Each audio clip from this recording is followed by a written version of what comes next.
It's the Not Nerd Podcast on CoreyNaught.com. Come on. Welcome into the Not Nerd Podcast on CoreyNaught.com. This is Corey Naught. I know it's redundant with the name and stuff. Get used to it. CoreyNaught.com, of course, the website again, at Corey Naught on Facebook and Twitter. And I'm going to talk about a couple of things shortly before I get into a retro clip. I had an interview with Michael Jai White at Cherry City Comic-Con earlier this year. Never released the full interview completely, so why not do it on my website? First thing I'm going to get into is the movie Vacation, which was horrible. Ed Helms and Christina Applegate star in it, of course. It's relaunching the Vacation franchise, and it was completely awful. The jokes fell flat. It's starting this whole trend of rated R comedies just being complete garbage, no depth in the characters, no story really being told. You're just going from fart joke to fart joke, and it doesn't work. When are people going to learn that comedies need to have a little bit of depth to them? And this movie just fell flat on its face, earned $14 million at the box office, should have earned less. Right now, number one, Mission Impossible with over $50 million. And over $100 million, I believe, worldwide. And Tom Cruise is showing he has a box office punch still. And I completely cannot wait to see that movie. Let's get into my interview with Michael Jai White right now here on the Not Nerd Podcast. Super famous man, certified badass, multiple black belts. How you doing? All right, as I put on my Purell, I'm a badass. Look at me, just How many sanitize my hands like a badass. Yes. How many black belts do you have? I have 8 now. Yeah. So you could kill me how many ways? I don't know, about 12 times. 12 different ways. No, I mean it's not about killing folks, even though that's the fun part about it. But it's really about discipline. Yeah, and what do you say to kids who want to try out a martial art? Is there something in particular style that they should try first? Well, I like the traditional martial arts a little bit more than a lot of the. There's a lot of them that don't really date back very long. I think that some of the traditional martial arts have a lot more to offer as far as certain ethics of what martial arts really is about. Things that really develop character. And I think a lot of martial arts now it's kind of like they're like businesses. And I look at it as something a little deeper than that. Yeah, when you look at the UFC, I mean, I heard that you've had the opportunity to go that route and have chosen not to. I mean, have you ever thought about it just going in and fighting someone? Well, just know that you've just leaped from, like when you say martial arts and then you say UFC, these are polar opposites. UFC that is really one aspect of martial arts. That's a combative fighting aspect of it. Yeah, it may comprise certain disciplines and what have you, but that's really not what I'm talking about as far as what martial arts has to offer. And that's something that it's not.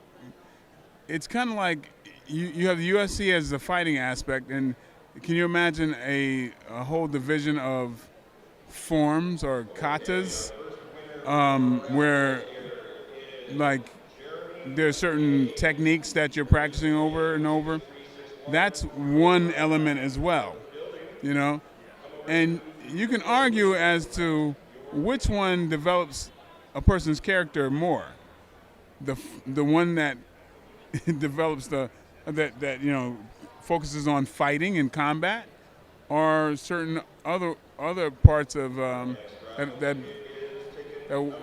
work on overcoming yourself and your body and technique and doing this arduous stuff that Something that focuses more on learning and bettering oneself than on the flash in the pan of being, possibly being famous and on the aggressive part, I guess. Well, I mean, even deeper than that. I mean, there's the aggressive nature of fighting is palatable, and it's the fighting aspects of martial arts gets a lot of attention, of course. You know, there's insecure people who want to be able to fight other folks. I mean, especially the male-dominated society, you always want to protect yourself, or be able to whoop ass. So, of course, that is a big influence. But what martial arts truly is far beyond that. Just that, even. I mean, I know this is a short interview, but I'm trying to keep myself from being really long-winded in it, because I can get really philosophical in it. So I'm trying to save that. And plus, I got to catch a plane in a little while. Now you've played Spawn, Black Dynamite. I was looking at your resume, and it's so full of this wonderful heroes, villains, Gamble, and Dark Knight. I mean, is there a particular character that you've loved playing that you'd like to reprise, like, let's say, Spawn? I'd rather reprise Black Dynamite than Spawn, but because I had more fun in that, and Black Dynamite's costume is not as arduous. But I mean, either one I wouldn't mind reprising. Now with Dark Knight, how close did you work with Christopher Nolan? What can you say about his creative process? Well, Christopher Nolan was not what I expected. I thought, wow, his movies were so amazing. I expected this real eccentric, like artist, crazy person possibly, and he's just the most normal, down to earth guy you ever meet in your life. And just I was blown away, because I mean, you see a Christopher Nolan movie, you're like, oh my God, this is a genius, and you figure geniuses are eccentric and crazy. You know what I mean? This guy is just like as normal as like the guy changing your oil.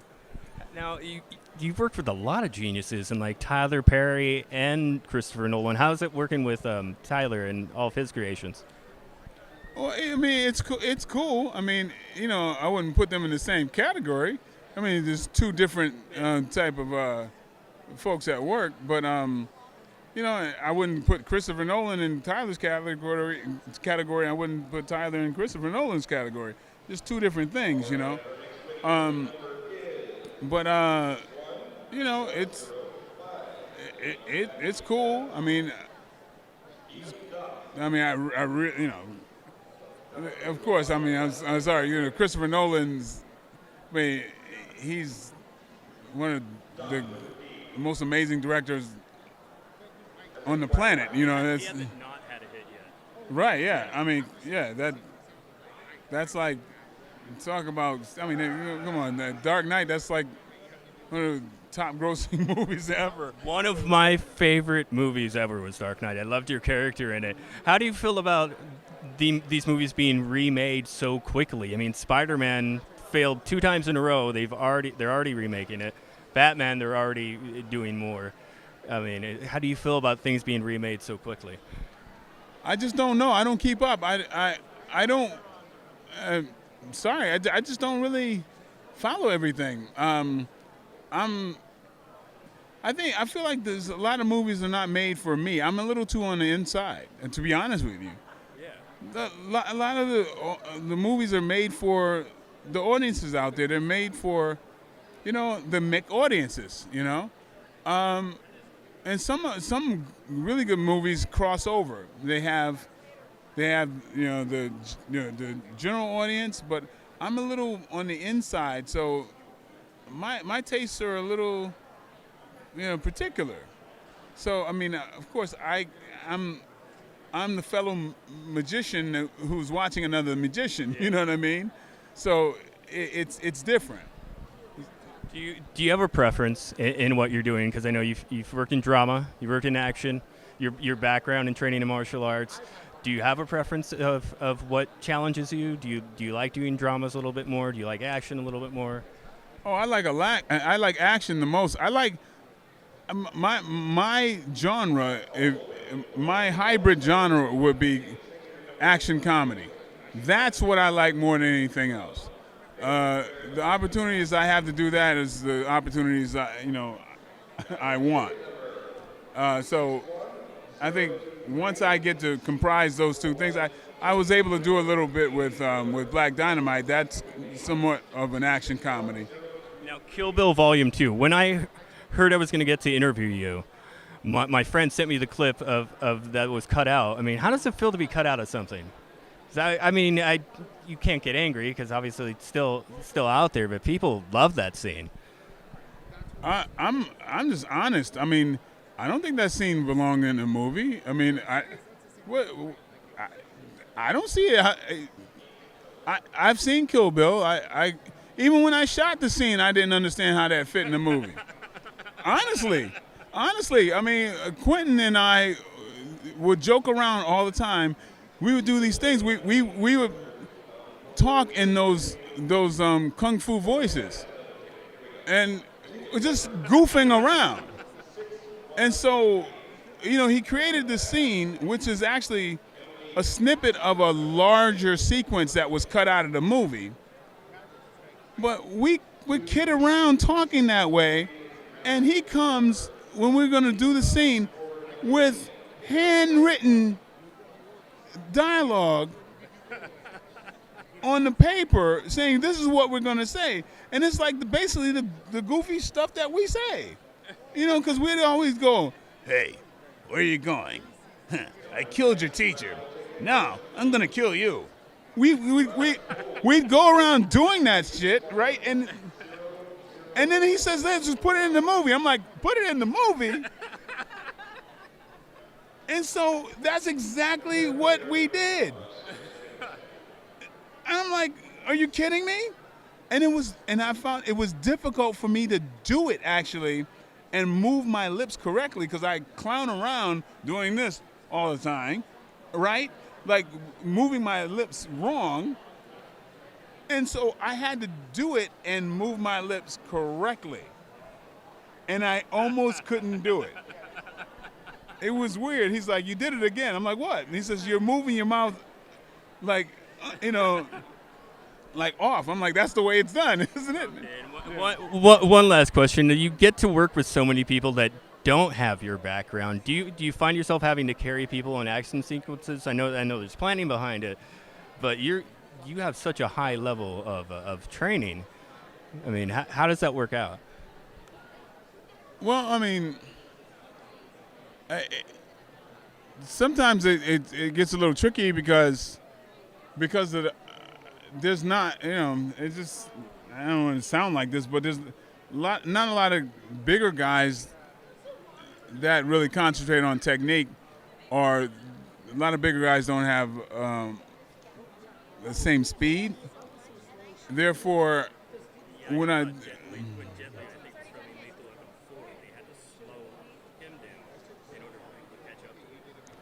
well, see, Jet Li doesn't have the problem of looking heroic because he has to fight. I mean, for Jet Li to fight bigger guys than him looks great. It's hard for me to find bigger guys than me to fight. Well, and then the bigger guys they tend to be slower, and then they don't seem as harder to beat. So I'm stuck with, sometimes I have to fight smaller guys who are quick and agile, but then I wind up looking like a damn bully. So like, say, with some movies I have to have me fighting against, three guys at once to make it look like I could get hurt. I'm in some kind of a danger because like I'm fighting three Keeblers. Just so happens that I wind up doing. That's the. That's. I don't know. Just one of the things that gets a little tricky. Well, thanks for talking to me. It was really great talking to you. I was so nervous about talking to you. Right. because you're badass. It's the Not Nerd Podcast on CoreyNaught.com.